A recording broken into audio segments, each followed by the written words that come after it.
Game of Thrones is finally on the way back for its final season, promising to bring answers to all of our questions about dragons, White Walkers, and presumably whether Hot Pie's new restaurant business was a success. Still, it's been a while since we visited the Seven Kingdoms, so before we get the final piece of HBO's epic hit series, here's a quick rundown of everything you need to know before you watch Game of Thrones Season 8. The most shattering reveal of Season 7 came in the finale, confirming one of the longest-held theories in all of Game of Thrones fandom. General rule of thumb. Stark men don't fare well when they travel south. True. But I'm not a Stark.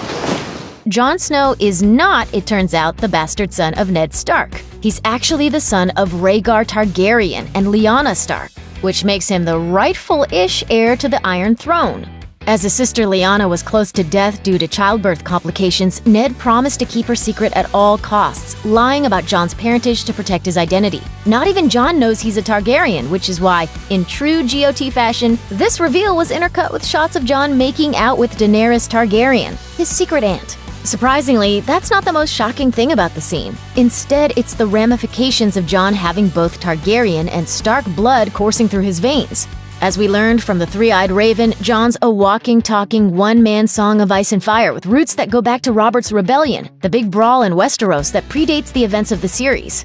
Robert Baratheon cut down Rhaegar on the battlefield and seized the Iron Throne, setting into motion the narrative we've been following for 7 seasons. But it was all based on a lie. When Lyanna left Robert to run off with Rhaegar, the story throughout the Seven Kingdoms was that she was kidnapped. In reality, though, it seems Rhaegar and Lyanna were deeply in love, marrying in secret just before they met their ultimate fates. Game of Thrones has used "Winter is Coming" as its ominous tagline since 2011, and Season 7 finally delivered on that promise. As the final image of the season, we see the undead army of White Walkers on horseback advancing on the Seven Kingdoms. The woefully outmatched remnants of the Free Folk and the Night's Watch helplessly watch as the Night King flexes on the realms of men by having his new ice dragon huff, puff, and blow the wall down. That's right, the Night King has resurrected an undead, unkillable dragon as the deadliest weapon in his considerable arsenal. So, what's the deal with all the ice zombies? In short, whites are the undead hordes of soldiers who serve the White Walkers, former humans turned into zombie-like ice monsters that serve under the Night King. The Night King's true motives aren't yet known, but we know that he's extremely powerful and can control the entire army with a sort of telepathy. Fire can destroy the whites, but only dragon fire, dragon glass, and Valyrian steel can kill White Walkers. Samwell Tarly has discovered that Dragonstone, the historical seat of House Targaryen, is sitting on a mountain of dragon glass, and Jon Snow and his men have been mining it and turning it into weapons in preparation ever since. As for the Night King, it's unclear if anything can stop him.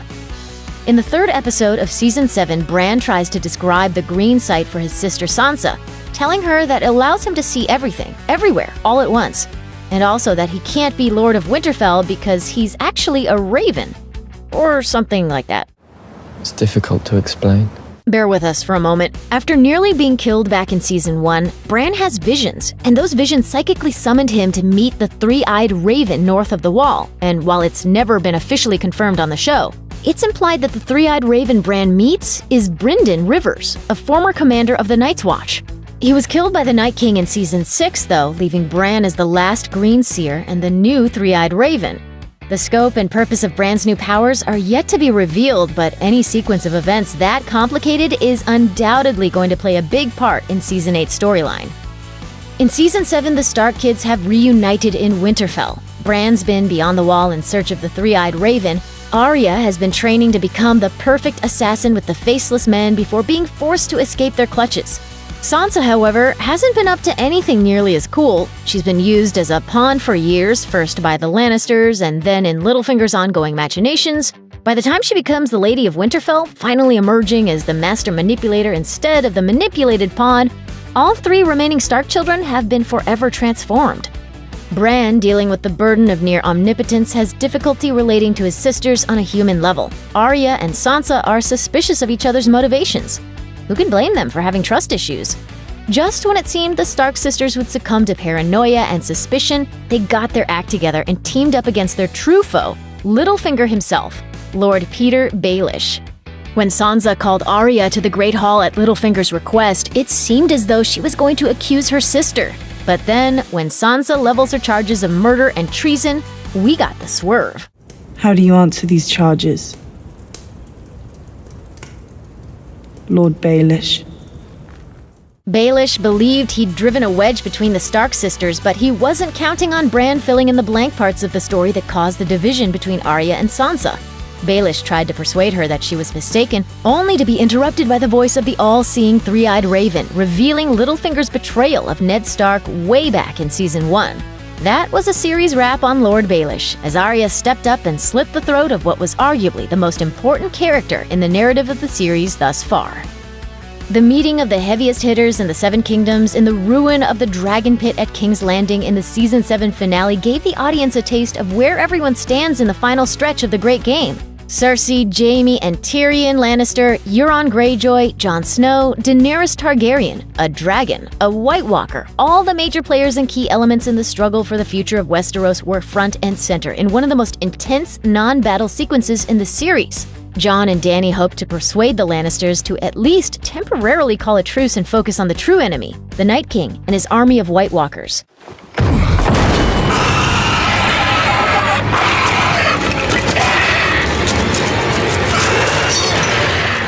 Cersei, shaken by the exhibition, agrees to the proposed truce on the condition that Jon won't take up arms against the Lannisters. Alas, Jon Snow cannot tell a lie. He rejects Cersei's offer, saying that he can't serve two queens, seemingly spoiling any chance of a truce and a united force to stand against the Night King. In Tyrion's last interaction with Queen Cersei, in which he hopes to convince her to take up arms against the undead army bearing down from the north, he gets sidetracked by daring Cersei to kill him. I'm about to step into a room with the most murderous woman in the world who's already tried to kill me twice. That I know of. Who's an idiot? This is not exactly an uncommon outcome of the Lannister siblings' conversations, but this time it ends when Tyrion breaks the tense moment by downing several glasses of wine, another common outcome. As he attempts to find common ground with his sister as the hand of a rival queen, Cersei reveals that her family is her only concern, and it dawns on Tyrion that Cersei is pregnant. Following this conversation, Cersei abruptly declares that she'll send her armies north to meet the White Walker threat, and admonishes Tyrion to remember my kindness. Of course, that kindness comes with a nefarious plan.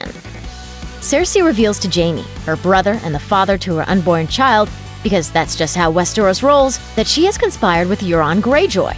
Instead of retreating to the Iron Islands, as he's led everyone to believe, he's actually sailing to Essos to retrieve the Golden Company, 20,000 mercenary soldiers poised to seize and control Westeros while the armies of the Seven Kingdoms kill themselves in the north. Jaime, however, sees the reality of the White Walkers' threat and wants nothing to do with Cersei's double cross. With Jaime leaving Cersei's side knowing the truth of her plan, it should be interesting to see what he does with this information in Season 8. He's driven more than anything by his desire to keep the Seven Kingdoms safe for Cersei and his unborn child. In order to do this, he's got to take up arms against her cause. The audience last sees Jaime in Season 7 riding into the unknown as the winter's first snowfall begins in King's Landing. When we last saw Melisandre, the Red Priestess of Asshai was delivering a very cryptic farewell on the cliffs of Dragonstone. I've done my part. I've brought ice and fire together. Melisandre worships the Lord of Light and has shown she is capable of powerful blood magic, though her powers and relationship to the prophesied prince that was promised have never been fully defined. Her destination is likely the Red Temple of Volantis, home to hundreds of red priests and priestesses, possibly with powers similar to Melisandre's own, guarded by a 1,000-man army known as the Fiery Hand. It's theorized that Melisandre may return to Westeros in Season 8 to tip the balance of power with her massive army. It's worth noting that in Season 6, Melisandre was revealed to be hundreds of years old, so it's quite possible that she was in Volantis for the doom of Valyria, the legendary collapse of the advanced civilization that birthed House Targaryen. In the Season 7 finale, Tyrion deduces that Cersei is pregnant. The very next shot is a cut to the Dragon Pit, original site of the King's Landing parley. One fan theory suggests that, at some point during that time-lapse, Tyrion may have struck an agreement with Cersei to ensure that her unborn child would be the king or queen to succeed Daenerys. Tyrion believes Dany is unable to have children, but his involvement in this plot would explain his look of great concern while listening to Jon and Dany engage in some potentially baby-making behavior later in the finale. Another popular theory involving Tyrion is known as A plus J equals T, or Aerys plus Joanna equals Tyrion.